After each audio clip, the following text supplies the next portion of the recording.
This is a complete tutorial on the residential purchase agreement, and this is a universal purchase agreement that can be used in any state.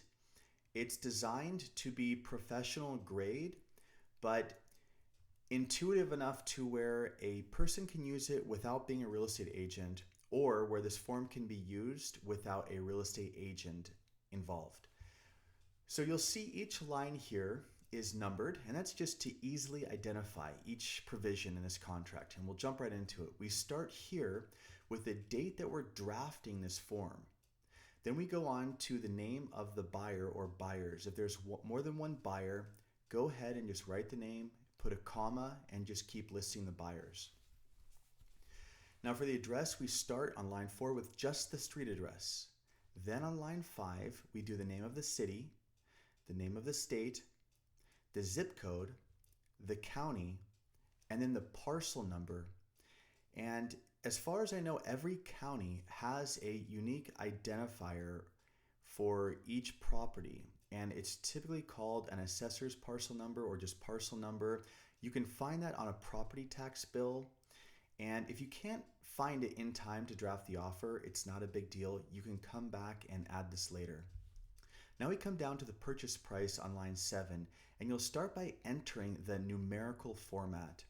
Then you'll write it again in text format, and this is a redundancy for protection, so there's no ambiguity about the purchase price. It's written here twice in 2 different formats. Line 10, you'll see the close of escrow. Now, you have 2 options. You have the option of a definitive calendar date, or you can check this box and write a numerical amount of days after this offer is accepted. I put 30 in this example because that's fairly customary. But of course, everything's negotiable, so you can put whatever you like.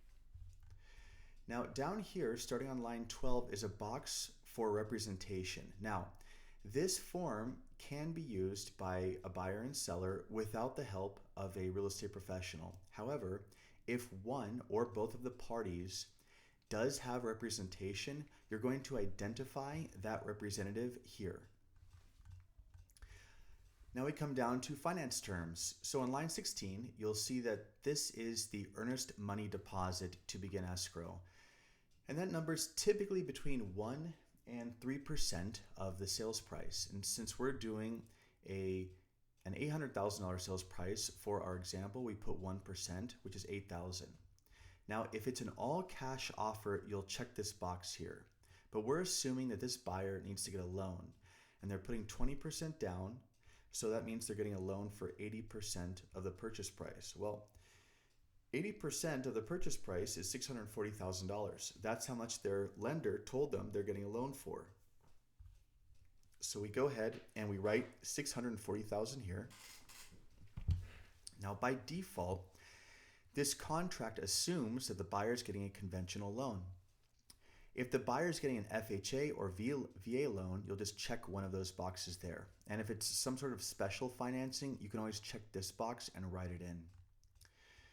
And if there's a second loan, which isn't common but does happen occasionally, you'll check this box and add a second loan amount.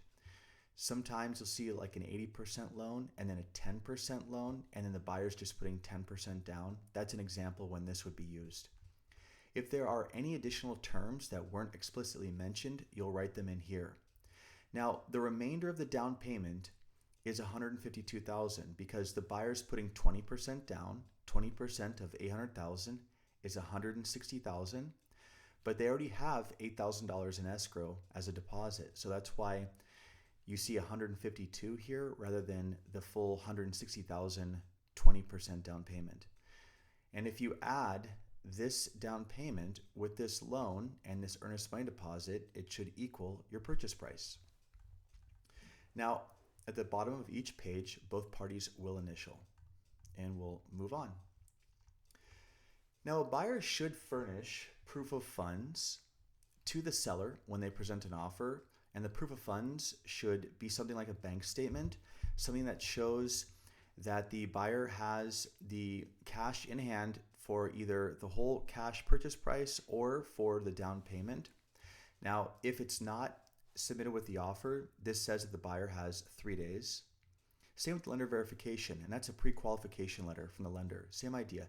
That should be submitted with the offer, but if not, within 3 days of acceptance, the buyer needs to furnish that. Now, transaction costs. These are closing costs and different fees associated with the sale. Now here it says which party is going to pay for the following costs. And we start at the very top: smoke detector installation, carbon monoxide detector installation, and any point of sale requirements that your city or state may require. And it's customary the seller pays or installs it. Often the seller already has all this done, but we put that on the seller because the seller owns the property. The seller's in possession of the property prior to closing. So why should the buyer go in there and start hammering in different detectors on walls and messing with the property that they don't own? Now, for a termite inspection report, we have it with the seller paying for it. You can write in performed by, and the buyer can even name a company they want the seller to use. Now down here, you don't have to write this, but the buyer can write home inspection. This is a blank line that can be utilized for whatever purpose you want, and I just put home inspection as an example. Now, in different areas, there are different customs as to which party pays for the owner's title insurance policy.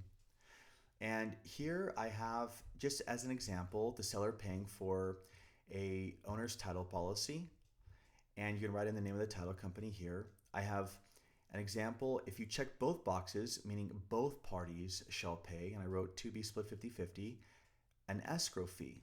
Now sometimes escrow is a different company than the title. That's rare and I don't recommend it, but it does happen. And if not, if the title company is performing escrow as well, you'll just check this box. Escrow company is the same as title company. Now, is there a county transfer tax? Very likely there is. Is there a city transfer tax? Which party pays for that? In different areas, it's customarily paid by different parties, but I'm just showing you what's customary for Southern California, which is where we're based. And then we have for the HOA, same idea. The seller's paying for these HOA transfer fees. We have a seller paying for a home warranty, and we put a cap of $800. This number here is the max the seller has to pay for the home warranty policy. And down here, we put the name of the company that is going to be furnishing the home warranty. And I like to put buyer's choice, since it's the buyer that's going to be stuck with this home warranty company in escrow or after escrow closes. It's the buyer that has to call that 1-800 number when their water heater goes out. So why not let the buyer choose which customer service they're ready to deal with? And I have some auxiliary lines here.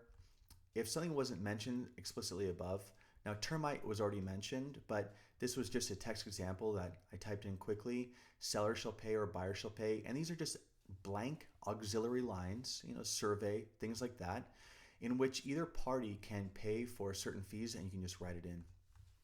And each party initials on the bottom, and we move on. Now, this explains what exactly is conveying, so there's no ambiguity, because sometimes sellers and buyers don't know what stays and what goes. A very common example is sellers like to take window coverings, which are shades or blinds or curtains. Those are all window coverings. And since those are affixed to the premises, those convey with real property, with real estate. So we're putting all this in here so it's understood. And the buyer filling this out needs to check these boxes. Do you want the washing machine to convey? Do you want the dryer to convey? Do you want the refrigerator, the stove? A lot of people have their flat screen mounted to the wall. Do you want the wall mount? And if you want the TV with it, you need to check this box as well. What else did you see on the property that may not be affixed, or the seller may think they're taking, but you'd like included in the sale? You might write in furniture. You might write in hallway mirror or living room sofa. But that's what these blank lines are here for. There's a provision for lease items, because a lot of people are leasing solar, that the seller has to furnish a written documentation to the buyer regarding their solar obligation. Now, contingencies and inspections. By default, This agreement creates a loan contingency that gives the buyer 17 days to line up their financing. And if they can't do it within the 17 days, the buyer can back out and have their entire earnest money deposit refunded. That number of 17 can be changed right here. And that goes for the other contingencies as well. Now, if this is a cash purchase and there's no loan contingency, you can simply check this box and it removes loan contingency. Same with the appraisal contingency. The buyer has 17 days to get an appraisal, and for that appraised value to come in at the sales price, that number can be modified here to be shortened or lengthened. But if it's a cash purchase, for example, and there's no appraisal needed, you'll just check this box and remove the appraisal contingency. And now for the final and big one, the inspection contingency. This gives the buyer 17 days to come in with inspectors of their choice and do all their investigations to determine whether or not this is a property that they want to proceed with. Now that number can be extended or reduced. Cash buyers often reduce this number because they have shorter escrows. And it can be waived, which I do not recommend doing that. That's a high risk advanced move for some investors, but in general, you always want to have an inspection contingency. Even if it's very short, you should always have an inspection contingency. And by default, there's a 17-day one built into this contract. Both parties initial, and we move on. The seller has 7 days to deliver to the buyer disclosures, paperwork that's required by their respective state, legal requirements where they give written documentation of everything they know about that's material, meaning that it could impact the buyer's decision to proceed. That must be delivered within 7 days of acceptance. The more that is disclosed by the seller, the better, because it reduces the seller's liability. This is very important. And the buyer needs this protection of time so the seller doesn't drag their feet on and on and on. The seller has a week to produce all these disclosures. Now, there's some boilerplate verbiage that deals with certain regulations like FSBO, and that's going to be handled through escrow as well.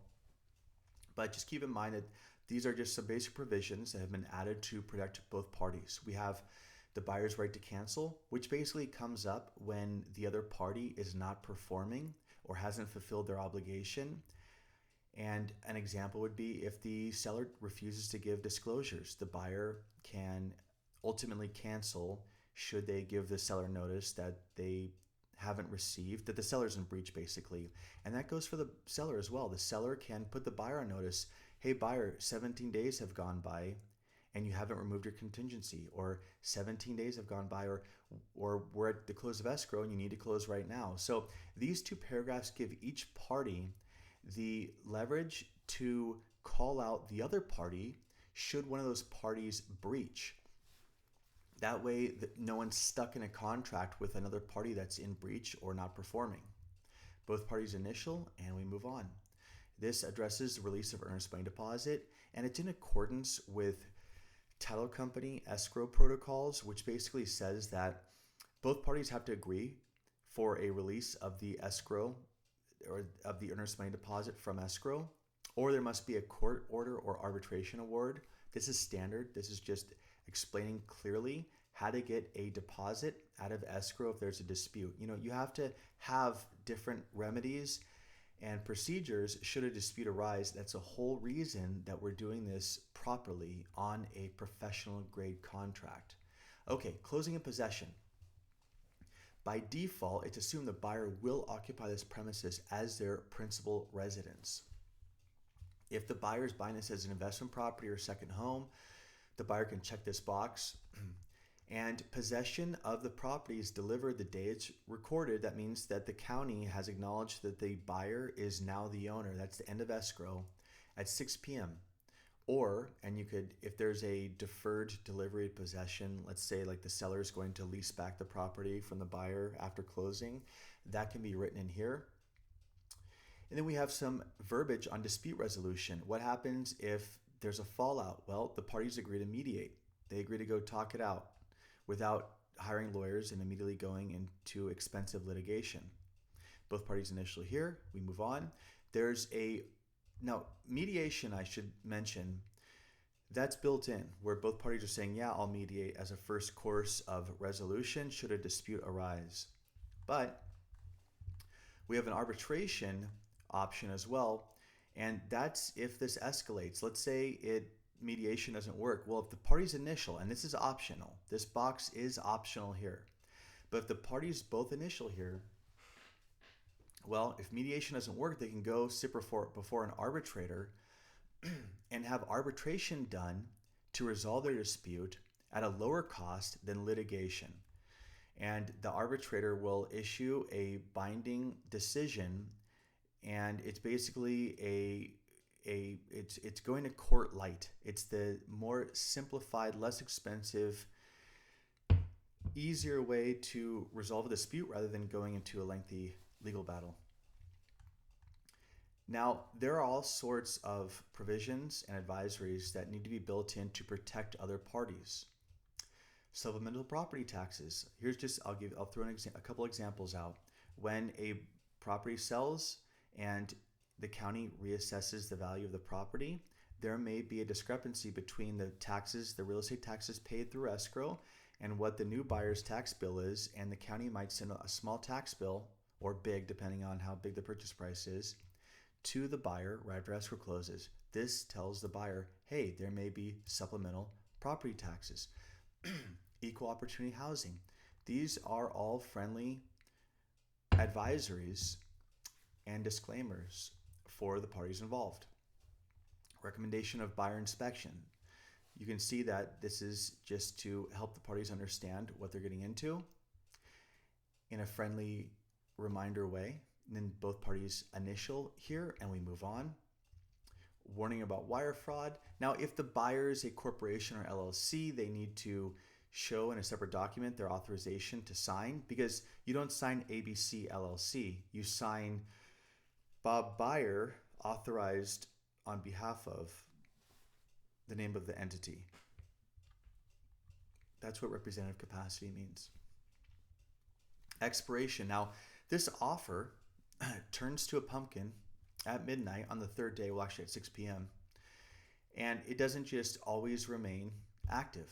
It self-nullifies on the third day at 6 p.m. So that way the seller just can't sit on it forever. Now that can be modified here. You could put a 24-hour notice or 24-hour expiration if you really want to add some pressure to the seller to make a decision whether or not they accept the offer or counter.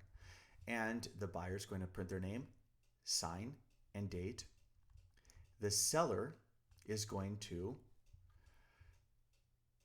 print their name, date, sign. They're going to check the box here if there's a counter offer, and they're going to fill a counter offer out. Now, after they get this back signed by the seller with the counter offer, the buyer, or without the counter offer, the buyer is going to initial here for acknowledgement. And now down here, if there are representatives, real estate brokerages involved, they need to put their information and sign on this page. And the escrow holder needs to do the same, and both parties need to initial. And that's it. That's it. That's why this is an 8-page form, because it is very much the minimal you want to have a professional grade form that is going to protect everyone and do things the right way, but also simple enough to where it can be drafted and used for sales by owner or by parties that want to conduct a transaction without the assistance and cost of hiring a real estate agent or real estate attorney. If you have any questions, please leave a comment. Thank you for watching.